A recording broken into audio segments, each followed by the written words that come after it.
Aujourd'hui, nous sommes en compagnie de Willy, sculpteur sur bois, mais déjà aux Grottes de Han. Simplement, moi déjà, pour avoir vu quelques-unes de vos œuvres, c'est magnifique. Tout simplement, j'ai envie de vous dire merci, parce que ça donne du rêve aussi pendant la visite. D'où ça vous est venu justement cette passion, on va dire, ou cet art plus tard, mais je pense que ça a commencé par une passion, une découverte à la base. En fait, c'est la suite d'un accident de travail. Et j'étais bûcheron et voilà, c'est une reconversion en fin de compte. Voilà. Et un ami m'a demandé si je pouvais lui sculpter un ours. J'étais en arrêt de travail, accident de travail, et j'ai dit je vais essayer. Et puis voilà, j'ai fait ça. J'ai fait ma première sculpture. Comment on se sent devant une bille de bois? C'est idiot hein, ce que je vais dire, c'est très naïf, mais est-ce qu'on se laisse inspirer? Comment ça se passe quand on a quelque chose à créer tout simplement? Ouais, en fait, quand je dois faire une sculpture, j'essaye de m'imprégner du résultat en fait. Par exemple, si je dois faire un ours, je regarde les ours, comment ils se comportent, je regarde l'aspect, comment dirais-je, l'aspect physique, l'aspect, les mouvements, la fourrure, comment ça se positionne, comment ça, voilà, un peu tout ça en fait, le regard. Et puis, je fais des dessins, des petits croquis pour l'avoir en 3D dans mon esprit. Et après, je prends une bille de bois qui a à peu près la taille de ce que je veux faire. Hein, et puis, voilà, et je visualise là. En fait, je visualise le résultat dans la bille de bois. En fait. Voilà. Je ne peux pas commencer le travail, je ne peux pas commencer à sculpter si je ne vois pas en fait le résultat final. Dans la bille de bois. Ça veut dire qu'à la limite, on privilégie l'émotion par rapport à la technique, j'imagine, non? Quand on est en train de sculpter. Oui. Ouais. L'expression, en fait. L'expression, ouais. C'est ça, en fait. Je sculpte pas ce que je vois, mais je sculpte ce que je ressens, en fait. Voilà. Ça veut dire comment aussi? Parce qu'au départ, j'imagine qu'il faut faire un plan ou c'est très, comment on va dire? Moi, c'est très concret, j'imagine, et on fait un plan. On imagine la forme ou est-ce qu'on peut avoir de l'inspiration ou on peut se laisser aller devant l'œuvre justement en train d'être créée? C'est un peu tout ça. Hein. Ouais. C'est un peu tout ça. Il y a une partie figurative de toute façon. Parce que si je fais un ours ou un aigle ou, ou un humain en fait, il faut que ça soit vraiment, il faut que ça ressemble à ce que je veux faire. Mais il y a vraiment le côté... il y a vraiment un côté très ressenti, en fait. Il y a une part de vous dedans, alors, à chaque fois? Ah oui, toujours, ouais. Ouais. Ah, oui. Moi, ce que je trouve, c'est que vous vous appropriez la réalité. Est-ce que vous seriez d'accord avec ça, justement? Ouais, enfin, c'est ma réalité, c'est juste une projection de mon esprit, comment je perçois les choses, quoi, bien sûr. Hein. C'est plutôt... voilà, j'essaye de mettre beaucoup d'émotions, en fait. Voilà, J'ai vu des gens... pleurer devant mes sculptures, par exemple. J'ai fait une Vierge, par exemple, de 6 mètres de haut, la Vierge Marie de 6 mètres de haut dans les Hautes-Pyrénées, pas très loin de Lourdes. J'ai vu plusieurs personnes vraiment avoir les larmes aux yeux et même pleurer devant cette sculpture. Ouais. De toute façon, il faut s'impliquer, j'imagine, à chaque œuvre, même si parfois c'est des commandes, peut-être ça vous parle moins, mais il faut que vous vous l'appropriez aussi, j'imagine, non? Oui, de toute façon, je ne pourrais pas sculpter quelque chose qui suis pas moi, quoi, qui n'est pas moi, je veux dire. C'est pas possible, quoi. Faut voir, c'est vraiment, je sculpte ce que je ressens, quoi. Et justement, moi, je me disais, est-ce que vous vous souvenez de la première émotion quand on vous a dit, je suis peut-être quand même fait pour ça? Parce que, comme vous l'expliquez, on vous a demandé, mais amicalement. Et après, qu'est-ce qui vous a donné envie de continuer, finalement? Déjà, ça m'a plu de le faire.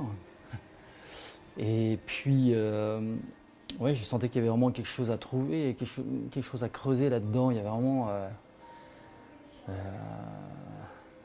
quelque chose vraiment à apporter, quoi. Laisser, je sais pas, une trace qui puisse apporter quelque chose. Je sais pas, il y avait une idée comme ça en fait. Est-ce qu'on est en constante recherche, justement, parce que maintenant, je pense que vous avez beaucoup d'expérience, mais quand on regarde le détail de vos sculptures, il y a quelque chose de vraiment émouvant aussi, parce que là, il y a vraiment la main humaine, hein, tout simplement. Ouais. Qui tient la tronçonneuse pour le coup. Voilà, ouais. En plus, c'est parce que c'est un autre défi, ça. Hein. Vous pouvez nous en parler un petit peu, comment ça se passe concrètement? C'est de grosses tronçonneuses, petites tronçonneuses, il y a des tas de... Oui. Bah, de toute façon, il faut. J'ai une machine assez grosse pour dégrossir quand c'est des grosses billes de bois. Je peux pas faire ça avec une petite machine.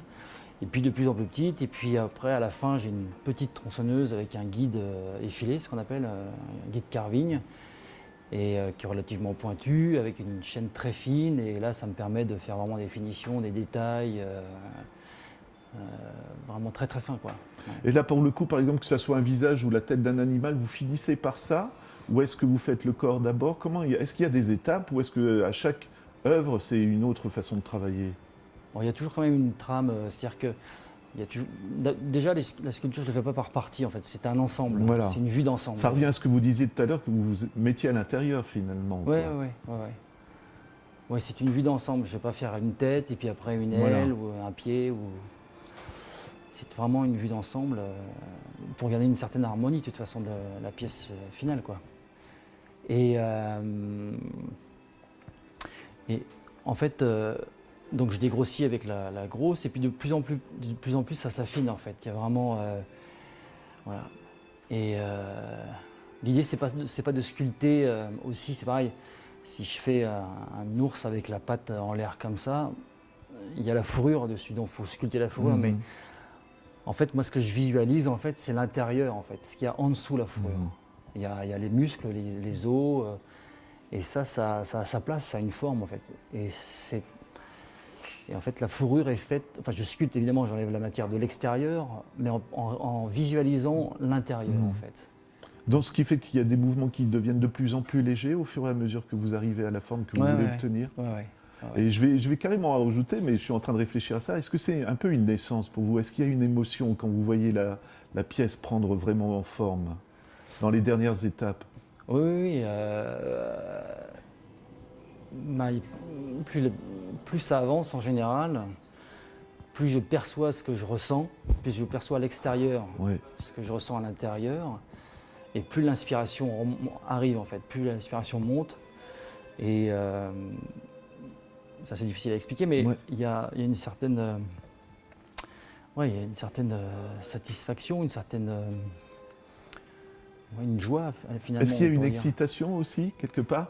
Et on en parlait tout à l'heure, c'est ça, je me disais, mais du coup il ne faut pas s'emporter non plus, parce que je pense qu'on arrive à la fin, on est tellement content qu'on a peur de faire un faux mouvement, ou on montrera encore des photos, parce que là ça a l'air un petit peu abstrait, mais je pense par exemple à l'aigle que vous m'avez présenté tout à l'heure. Quand il tient sur une aile, voilà, là on arrive, je sais pas, c'est de l'équilibre, c'est de la délicatesse, de la poésie quelque part, tout ça, non? Ouais. Mais il faut vraiment qu'on ressente en fait, il y a vraiment un côté ressenti du mouvement. Je sais que si je sculpte vraiment, par exemple là, cette légèreté là, de la plume qui tient juste comme ça sur le socle, forcément les gens vont le ressentir aussi. Il y a vraiment c'est une émotion en fait. Hein. Et ça c'est vraiment de l'humain, quoi. J'ai l'impression, vraiment, quand on est devant l'œuvre, on pense à l'artiste aussi. Est-ce que vous seriez d'accord ou pas? Oui, et fait inverse, est-ce que vous, en tant qu'artiste, vous pensez aux gens qui vont regarder votre œuvre? Ah oui, bien sûr. Oui. Ouais, c'est un partage en fait que vous recherchez. Ouais. Et là, quand on est sur un site comme les Grottes de Han, quand vous préparez les sculptures, est-ce que vous êtes venu vous promener déjà avant, vous imprégner pour déjà imaginer des formes, ou comment ça se passe justement quand c'est une commande comme celle-ci? Ouais, ça arrive. Là, je suis en train de faire un ours là, de 2,50 m de hauteur, et qui sera le portrait en fait de l'ours qui est un peu la mascotte du parc, qui fait lui-même 2,50 m de hauteur. Donc en fait, c'est son portrait que je fais taille réelle, quoi. Et donc je le sculpte à côté, juste à côté des ours, et je le regarde régulièrement. Je vois comment il se comporte, comment il bouge, une façon façon d'être, une façon le charisme qu'il dégage. Parce qu'il a vraiment un charisme très particulier, je trouve, par rapport aux autres ours. Déjà, il est hors norme, il fait peut-être 50 cm de plus que la normale. Et c'est déjà vraiment, les autres à côté sont tout petits. Et il a une façon de regarder, il a une façon d'être, en fait, qui est vraiment. C'est vraiment la force tranquille, quoi. Bon, tous les ours sont un peu comme ça, mais je sais pas, il y a vraiment autre chose, quoi. On sent à l'intérieur, il y a vraiment autre chose qui se dégage, quoi. Le fait de dire que la citation de Michel-Ange qui dit en fait la sculpture est déjà dans le bloc, il suffit juste d'enlever d'enlever la matière qu'il y a autour, quoi. Voilà, ça c'est une façon de voir les choses. Et c'est une façon, c'est-à-dire qu'en fait la sculpture avant de commencer elle est déjà finie, en fait. Elle est déjà finie. C'est juste ça vous donne de l'assurance ou pas, ça, de se dire ça? Oui, oui. Bah, je me dis aussi que même les grands maîtres avaient aussi des peurs, des doutes, etc. Quoi. Surtout pour la taille directe, quoi. Voilà. Mais c'est justement plus facile un être humain ou un animal en sculpture? Un animal, c'est plus facile. Ouais. Plus facile. Ouais. Les humains, c'est ce qu'il y a de plus difficile. Ouais. Les visages, les mains, les pieds, c'est vraiment ce qu'il y a de plus difficile. Et vous me le disiez, c'est aussi le regard. Hein. C'est ça, il ne faut pas rater le regard. Ouais. Hein. C'est un peu la base, en fait, le regard. Hein. C'est le regard parce que tout part de là, en fait. C'est l'expression du regard, c'est très important. C'est vraiment... je sais pas, c'est la porte de l'âme. Exactement, mais c'est vrai en plus, c'est ce que j'allais dire, donc, tout simplement. Même, je vais quasiment terminer mon interview, mais on en parlait aussi, et c'est pour ça que c'était passionnant tout à l'heure, je vous le dis, parce que c'est bien aussi d'avoir des choses qui se passent hors caméra, mais vous êtes aussi une preuve que si on veut, on peut, je ne sais pas si vous voyez ce que je veux dire, mais c'est aussi de la liberté, mais vous êtes gagné votre liberté aussi en décidant d'être sculpteur, non? Est-ce que vous seriez d'accord avec ça? Oui, bah, j'ai pas d'horaire, quoi. J'ai pas de patron, mais en fin de compte, mon patron, c'est la sculpture elle-même, quoi. Je peux pas... C'est quand même beaucoup de stress, quoi. Je peux pas me tromper, parce que si on m'amène une bille de bois qui fait 1,50 m de diamètre, par exemple, et je peux pas... mettre un coup de tronçonneuse malheureux et dire bah non, il m'en faut un autre. Ou alors quand je dois sculpter un arbre dans un parc, un jardin ou dans une ville, et que si je me plante, je peux pas dire au maire de la ville bah il faut changer l'arbre parce que je me suis planté, c'est pas possible. L'idée c'est de donner une seconde vie à l'arbre, donc c'est pas donc c'est beaucoup de stress quand même. C'est ce qui fait aussi l'excitation aussi de la création, j'imagine. Hein. Il y a quelque chose, il y a un bouillonnement aussi, j'imagine. Il y a la satisfaction quand même à la fin. Je me dis, j'ai quand même réussi. Quand je fais des sculptures comme à Toulouse, j'ai fait un cheval, par exemple, un cheval cabré. Les chevaux aussi, très difficiles à faire. Les têtes de chevaux, il y a plein de petits os, plein de muscles un peu partout. On voit pas forcément, mais quand on observe bien, en fin de compte, on se rend compte, et même en dessin, en peinture, c'est vraiment une tête de cheval, c'est vraiment difficile à faire. Et alors le corps entier, c'est encore autre chose. Et une fois que j'ai fini cette sculpture, j'étais satisfait, ça faisait longtemps que je devais la faire. Et puis bon, les circonstances ont fait que j'ai dû attendre le moment quand je l'ai fait, mais c'était vraiment difficile. C'était beaucoup de stress là. Pendant 3 semaines. C'était difficile. Comme vous le dites, 3 semaines, il n'y a plus de notion de temps non plus, quoi, hein, finalement, parce que on en parle, les gens ils passent autour de vous, ils disent bah attendez, ils ne bougent pas ou quoi que ce soit, mais c'est parce que vous êtes en train aussi de réfléchir à la meilleure forme à obtenir, j'imagine. Oui. Oui, des fois, j'ai pas du tout d'inspiration, parce que souvent les gens pensent que je travaille que quand j'ai la tronçonneuse en main. Alors exactement. En fait, la tronçonneuse, c'est juste la cerise sur le gâteau, quoi, on va dire. C'est vraiment le truc final, quoi. Et en fait, tout le travail se fait en amont. Il faut déjà percevoir la pièce en 3D.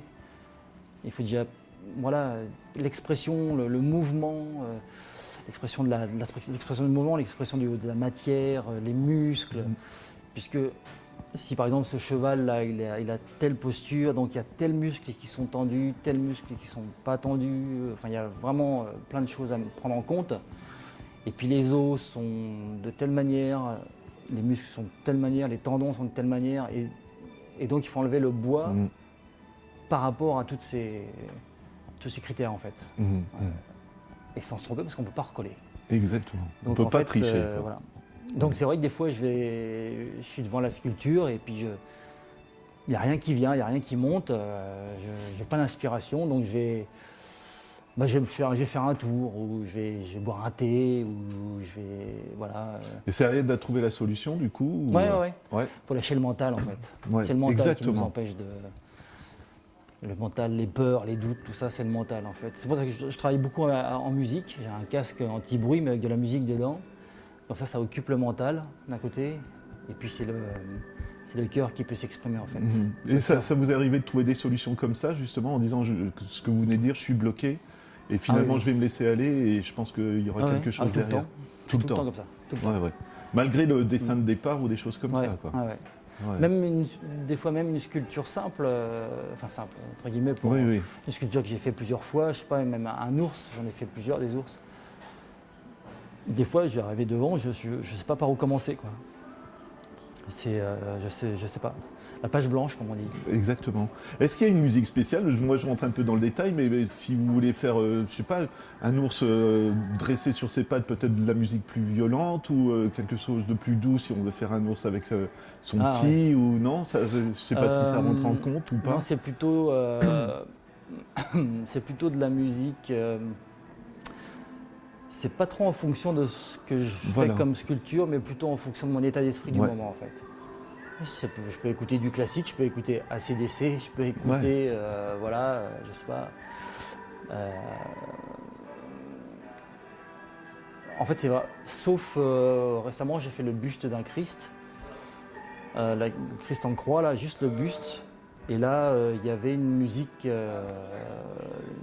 c'était plutôt de la musique classique, enfin des chants qui correspondaient en fait à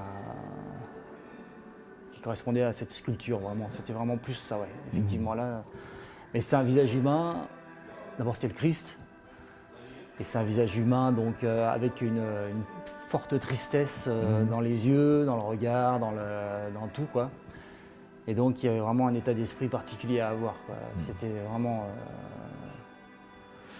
très différent de faire un ours, un oiseau, un cheval, évidemment. C'est pas du tout le même. Est-ce qu'on ressort épuisé mentalement justement quand on a terminé? Oui, c'est épuisant. Oui. Ouais. Ah oui, vraiment. Émotionnellement, affectivement, c'est vraiment ça pompe. Ouais. Vraiment. Et il y a certaines œuvres quand vous repassez devant, vous vous souvenez de ce que vous avez vécu en la créant ou justement là ce que l'émotion. vous veniez, Ouais. Je peux retrouver l'émotion. Ouais. Donc là, moi, c'est vraiment ma dernière remarque. Je vous demanderai votre site internet si des gens veulent découvrir un petit peu vos œuvres.